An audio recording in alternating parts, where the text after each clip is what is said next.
জন্যই মনে হয় আল্লাহ প্রতিদিন সতর্ক করেন, যুবকদেরকে আলাদাভাবে সতর্ক করেন। শাবাব লা ইয়াক্তারুকা শাবাবুকা, যুবক যৌবন যেন তোমাকে বিমুখ না করে, উদাসীন না করে। কাম্মিন সব সাবাকা কাইলাল মউত, কত যুবককে তো আমরা যৌবন সহ কবরে শোয়াই দিলাম। ইচ্ছা করলে তোমাকেও শোয়াই দিতে পারি। সতর্ক, কিন্তু ভালো মতে ধ্যান দিয়া বোঝা উচিত। নারী পুরুষ নির্বিশেষে সতর্ক করেন, লা তাফরাহ বিদুনিয়াইকা, দুনিয়ার উন্নতি তোমাদেরকে যেন বিমুখ না করে, উদাসীন না করে। ফাইন্নাকা গায়রা মুখাল্লাদ, তুমি কিন্তু চিরঞ্জীব না।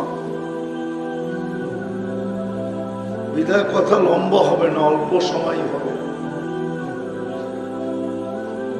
আর মনোযোগ দিয়ে শুনলে অল্প কথা যথেষ্ট হবে আশা করি। একটা কাহিনী দিয়ে বুঝাইতে চাই।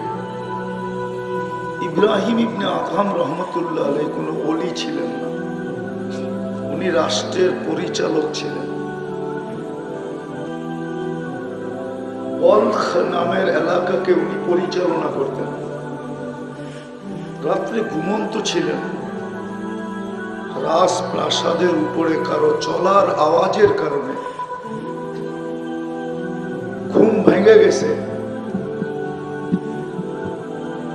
তো প্রহরীরে পাঠাইছেন যে এত জোরে জোরে আমার ছাদে হাঁটে, তো হাঁটে কে?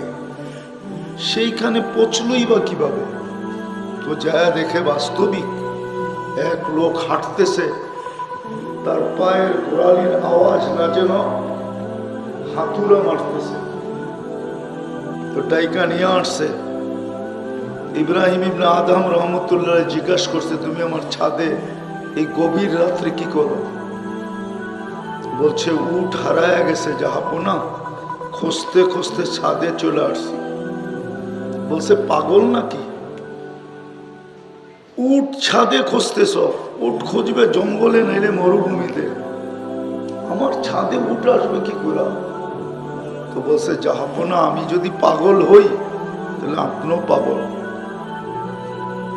আগের যুগের মানুষ প্রতাপশালী ছিল, কিন্তু বেয়াদব ছিল না। ভালো মতে বোঝেন, কিন্তু আগের মানুষ প্রতাপশালী ছিল, কিন্তু কি ছিল না? ক্ষমতা ধর ছিল, কিন্তু বেয়াদব ছিল না। এখন তো একটু কিছু পাইতে দেরি, ভাব আসতে দেরি হয় না, ঠিক না? তো বাদশাহ জিজ্ঞাসা করতেছিলেন, আমি পাগল কি করে? তো বলছে, জাহাপনা যদি রাত ছাদে উঠ না পাই, তাহলে রাজপ্রাসাদে বসে আল্লাহ পাবেন কি করে বলেন? শুধু এতটুক কথা ছিল, এতটুক।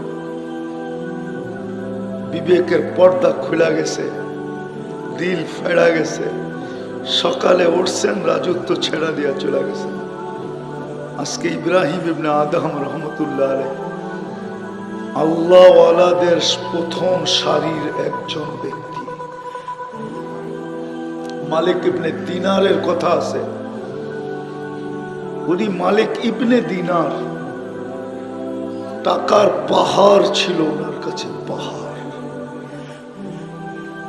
এক কথায় জীবন চেঞ্জ, তাও জীবিত মানুষের কথায় না। ওনার একটা মেয়ে মারা গেছিল, কাহিনীকে আমি শর্ট করতেছি। মেয়ে স্বপ্নে বলছিল, আব্বা এইভাবে আর জীবন কতদিন কাটাবে? এতটুক কথায় জীবন চেঞ্জ। এখনো কি মোমেনের ফিরার সময় আসে নাই? এতটুক কথা। চলেন আর একটা হাদিস থেকে মনে উঠল। বনি ইসরাইলে এক বদমাস ছিল, বদমাস, নাম ছিল কিফিল। প্রতি রাত্রে ব্যভিচারের পিছনে সে বর্তমান টাকায় 50 থেকে 60 লক্ষ টাকা খরচ করত। এখন সোনার তোলা 1 লক্ষ টাকা, আগে সোনার টাকা হইতো। বিদায় এটা কোনো লম্বা না। 100 দিনারই এখন 50 লাখ টাকা। তো এক মেয়েকে একদিন ধরে নিয়ে আসছেন, কামরায় ঢুকায় দিয়া বলতেছে আমি প্রস্তুতি নিয়ে আসতেছি। একটু পরে আইসা কামরায় ঢুকছেন তো দেখে এক কোনায় বসে অজোরে কাঁদতেছে। তো জিজ্ঞাসা করছে, ওই মেয়ে কাঁদিস কেন?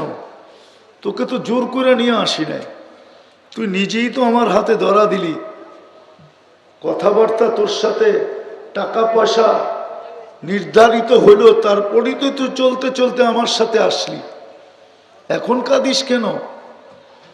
তো মেয়ে বলতেছিল, শোন কিফিল, তার নাম কিফিল ছিল, কিফিল, শোন কিফিল, আমি বাজারি মেয়ে না, আর এটা আমার পেশাও না, কোনো বিপদের কারণে আমি তোর হাতে ধরা দিতে বাধ্য হয়েছি, কিন্তু আমি কাঁদি কেন জানিস? কালকে এই চেহারাটা আল্লাহকে কি করে দেখাবো? যুবক, একটু ভাবো, একটু ভাবো, কালকে এই চেহারাটা কি করে আল্লাহকে দেখাবো?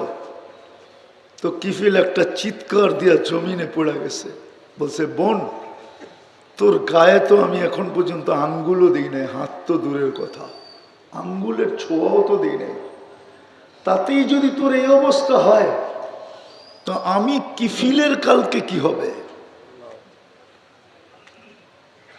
বলছে, টাকা তোকে দিয়া দিলাম, কিন্তু একটা অনুরোধ করব, তুই হাত দুটা উঠায়া চোখের পানি দিয়ে আল্লাহকে একটু বইলা দে যে আমি তওবা করলাম, আমার তওবা যেন কবুল করে। ওই রাত্রেই কিফিলের মৃত্যু হয়েছে। স্বর্ণ অক্ষরে লেখা উঠছে ঘরের দরজায়, কদ গফার আল্লাহু লিকিফলিন, আল্লাহ কিফিলকে মাফ করে দিয়েছেন।